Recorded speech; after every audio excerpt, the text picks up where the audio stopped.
नमस्कार, ये आकाशवाणी शिमला है। अब आप राजकुमारी चंदेल से कोविड-19 पर विशेष समाचार सुनिए। देश भर में कोरोना टेस्टिंग का आंकड़ा 10 करोड़ से ज्यादा हो गया है। केंद्रीय स्वास्थ्य मंत्री डॉक्टर हर्षवर्धन ने एक ट्वीट में कहा है कि कोविड संक्रमण को नियंत्रित करने में जांच की महत्वपूर्ण भूमिका रहती है। उन्होंने कहा कि कोरोना जांच की रफ्तार में आई अभूतपूर्व तेजी कोविड-19 के विरुद्ध लड़ाई को और मजबूती दे रही है।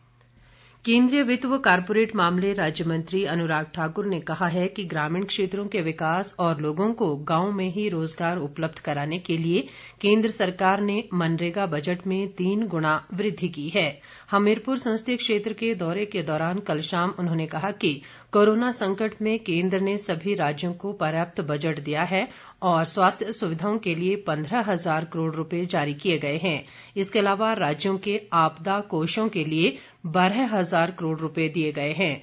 अनुराग सिंह ठाकुर ने कहा कि प्रधानमंत्री नरेंद्र मोदी ने इस दौर में भी देश को रुकने नहीं दिया। संकट के दौरान उन्होंने हर वर्ग को राहत प्रदान की है। अनुराग ठाकुर ने लोगों से प्रधानमंत्री की एहतियात बरतने की अपील का गंभीरता से पालन करने तथा कोरोना को हल्के में न लेने का आह्वान किया। उन्होंने कहा कि जब तक कोरोना की दवाई नहीं तब तक कोई ढिलाई नहीं होनी चाहिए। देश में कोविड-19 से स्वस्थ होने की दर 89.53% हो गई है। कोरोना संक्रमण से अब तक 69,48,497 लोग स्वस्थ हुए हैं।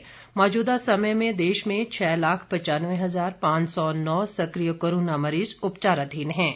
पिछले 24 घंटों के दौरान देश में 54,366 नए कोरोना मामलों की पुष्टि हुई है। देश में कोरोना संक्रमण की कुल संख्या 77,61,312 तक पहुंच गई है। संक्रमण से अब तक देश भर में 1,17,306 लोगों की मौत हो चुकी है। भारतीय चिकित्सा अनुसंधान परिषद ICMR के अनुसार देश में अब तक 10 करोड़ 1,13,085 लोगों की कोविड जांच की जा चुकी है।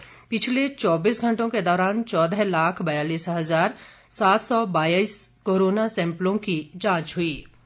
इधर प्रदेश में कोरोना संक्रमितों की संख्या बढ़कर 19,844 हो गई है।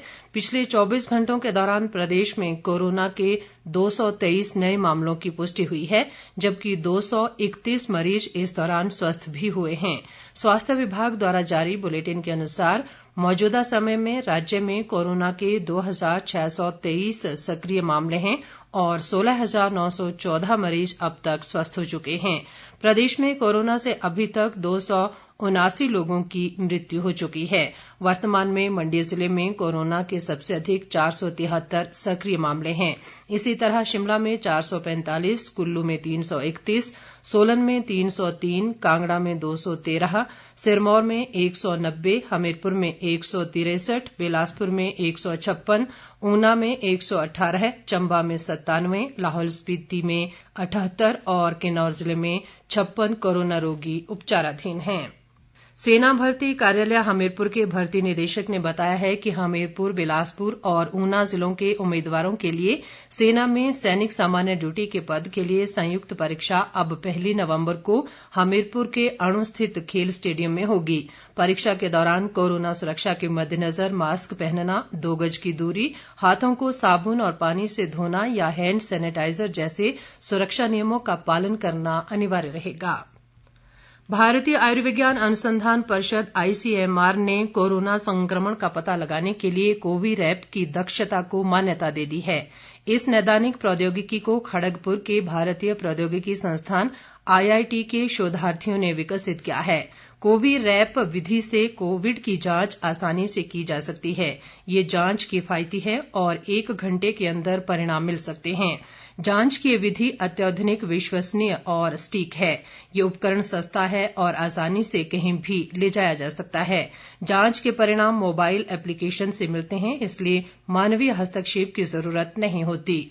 ICMR के दिशा निर्देशों के अनुसार कोविरैप की कड़ी जांच की गई है। विभिन्न वाणिज्यिक इकाइयों ने कोविरैप के लाइसेंस के लिए संपर्क किया है ताकि इसे तेजी से आम आदमी तक पहुंचाया जा सके। इसके साथ ही ये समाचार बुलेटिन समाप्त हुआ। नमस्कार।